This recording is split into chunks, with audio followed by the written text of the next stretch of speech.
Hello. Little context for this video here. Um, I sharpen knives for free for my local community. I am not a professional. I am a novice. I am a hobbyist, and I am learning. And I offer to sharpen knives for my local community, and graciously, many people have taken me up on it and given me their knives to sharpen, and I have learned so much just by doing it. Um, Sharpening knives, you can read and watch as much as you want, and you'll learn a lot doing that for sure. But there's nothing like actually doing it. And I want to thank everybody who's letting me sharpen their knives because, like I said, I have come so far since all these folks have let me sharpen their knives. It's really thank you. Anyway, some people have occasionally given me a gratuity, and with that, I have purchased a couple of new stones. Um, this guy here is a Shapton 320 grit Pro. This is a Naniwa uh, Chocera Pro 400. Um, these stones are on the coarse end, and the reason for that is pretty simple. A lot of the knives I get from people are very dull. I mean, like really dull. This knife is a perfect example. I mean, like I couldn't hurt myself with this if I tried. It's the edge is rounded. You couldn't cut butter with this. And so I have to. I need these low end stones to put an edge on it, to put a bevel on it before I can hone it. I was using these stones for that. This is a Shapton glass 120, and I have a 220 as well. I also had a 320. Um, and these are good stones, I guess. I don't love using the 120 and the 220. I find they're almost too coarse. I didn't like the edges it gave me, and so I've kind of bought these other stones over here to move on from that. And you know, and see what else is out there, see what else works. So on a knife like this, I'm gonna start on this guy. This is a 320, and I know I already have a 320 in the Shapton class. And to be honest, I've tried them both. They both perform similarly. Um, this guy kind of works up a little bit of a slurry, and I think it might work a little faster. I don't know. Maybe that's just me. One of the things you'll find if you ever get into sharpening knives freehand with a whetstone is that a lot of things are very subjective. Some people love things that other people hate. Um, and it's just, there's no substitute for just getting out and doing it. You know, and it's like anything else. For anything you say or decide or learn, you're going to find 10 people who say, no, that's wrong. And whatever. It's like I said, it's very subjective. You have to try it for yourself to really figure out you know, what works for you, and what works for you may not work for someone else. So anyway, so with a knife like this, I'll start on this 320, or now I start on this 320. Like I said, I used to start on those like a 220, and if that didn't work, I'd move down to the 120, and I just really did not like the edges those gave me.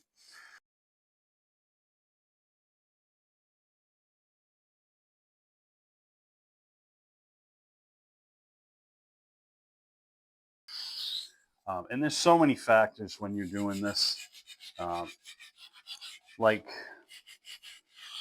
the state of the knife, the steel in the knife, the stones you try to use. That it's no wonder that everybody has a different result. And even if you take the same person, the same knife, the same stone, it's going to be different. But when you magnify that by all the options that are out there, different stones, different knives, different steel in the knives, It just makes it. It's there's so many factors that contribute to how things go when you're trying to do this.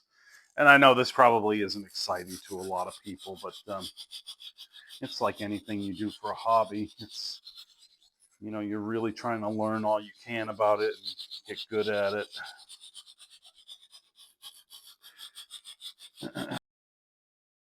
Okay, that's a little slow because that edge was so dull, but you can definitely feel an improvement on there. It's not there yet, but it's coming along.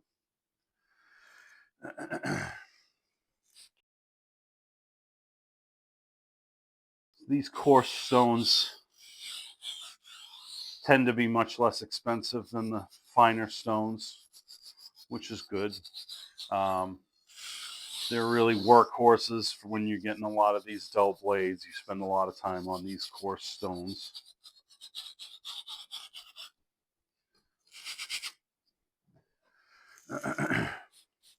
um, they're not as sexy, but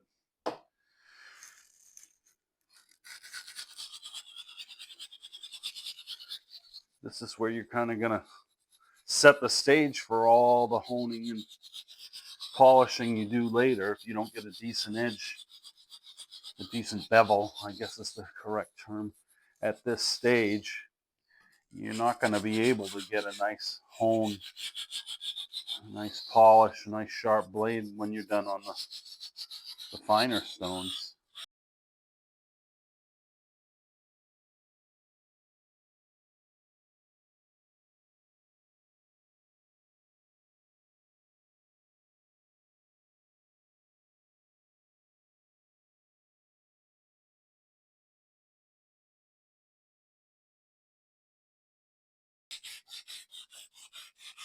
So I'm kind of concentrating up on this part of the body because I can feel the edge coming down here. It's up here. Of course, it was more dull up here anyway. It's definitely taking a little more time to get there. It wasn't. It was still dull, but it wasn't quite as dull down on this end. Up here is where the real, yeah, and there's still a fair chunk of work to be done. In a minute, I'm toying with the idea of switching stones to seeing if I can get sort of better results with another stone. Um, I've got the Naniwa, which I recently bought that I haven't pulled out yet. But even though it's technically not not as coarse a stone on paper, sometimes the composition of the stone, if it's different, will give you different results. And it's close. It's a 400. It's not like it's a finishing stone or anything.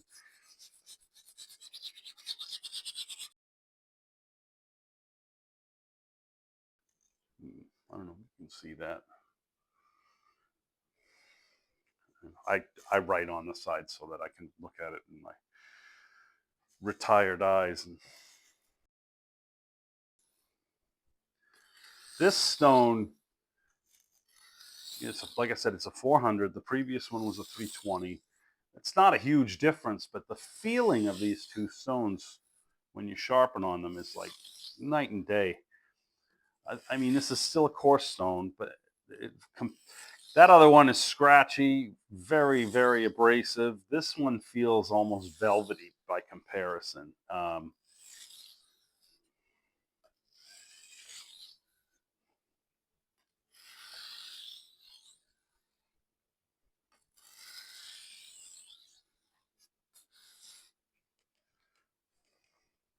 Yeah.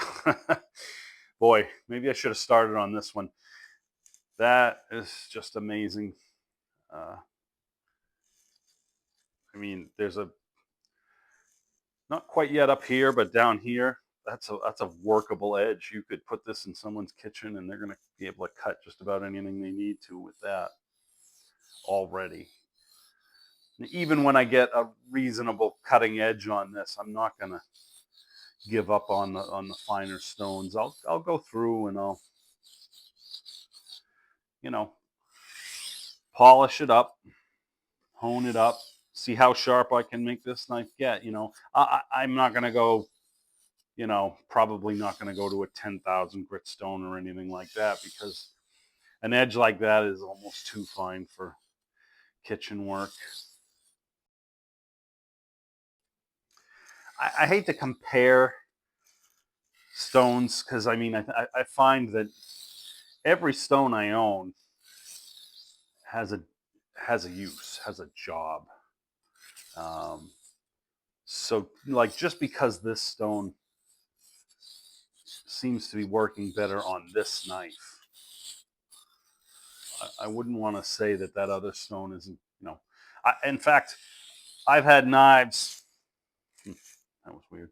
I've had knives that I couldn't do anything with on this stone, and that other stone worked great. Uh, so there's a lot of trial and error in this, and maybe when I've been doing this for 15 years or something, I'll know like what the pros know. But right now, still learning.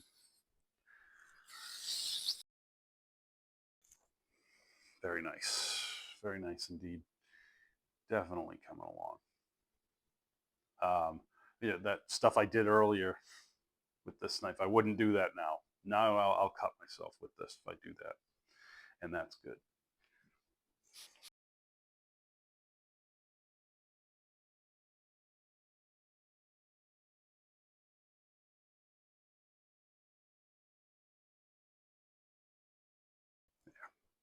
Much better. Uh, that stone did a ton of work on this guy. Uh, so at this point, I wanted to show you these two stones. At this point, I'll move on to a different, more a little bit finer stone, a medium. Would definitely call these two very coarse. And next, I'll probably move on to a medium. Um, 500, or even this. I have no idea what the grit on this Dalmore is. I definitely call it a medium coarse stone. And I've had great luck on blades at this level of sharpness as it is now, not as I got it. Kind of bringing that edge out. So I might move on to that. But today I just wanted to show you these two new stones made possible by the people who allowed me to sharpen their knives. I thank you so much, not just for um, the gratuities which helped me to buy something like these, but also for just letting me sharpen your knife. Every knife you let me sharpen gets me more knowledge, gets me more experience, and makes me a better sharpener. Uh, and I do appreciate it a great deal. I'm always happy to. Of course, this part of the message applies to the people who are local to me. I'm not sharpening for the whole world, um, but local folks in town love to sharpen your knives. If I've sharpened your knives already, and you're like, nah, this isn't quite as good as it was when I got it, give it back to me. Let me know. I'm a better sharpener now than I was, and especially getting the burr off. I think in the early stages of my sharpening, you'll get a knife, and the burr isn't completely removed, and it sharpens. It cuts really well at first, and then it kind of fades quick. That's the burr, which is a very thin piece of metal on the edge. And what it'll do is it'll bend over, and you can't see it; it's microscopic. But and then your cutting isn't quite as good as it is. If I've sharpened a knife for you and you got a result like that, send it back to me. Give it back to me. I don't mind sharpening the same knife over. In fact, there's so much more experience on the you know on the low end than with knives that are dull. I'd love to get a little more with knives that aren't quite so bad on the high end, and maybe pick up a couple of stones that are more fine, and see what I can do with those. So if you've got knives that I've already sharpened, or knives that you don't think are particularly dull, but you'd like to see them crisped up or something, send them to me. I'm happy to take them. Happy to take them and work on them. I actually just did a few for my mother. She gave them to me, and they weren't dull at all. They cut fine, but I took them on a fine stone, a black Arkansas, um, and made a really really nice edge on them. Um, And for kitchen work, it probably doesn't matter that much. But I will tell you one thing: it's good to keep your knives maintained. Um, it's so much harder to bring back a dull edge like this than it is to just take an edge that's not so far gone and just keep it nice and honed and crisp and polished. Anyway, thank you for watching. Thank you for letting me sharpen your knives, and thank you for helping me to obtain these two stones.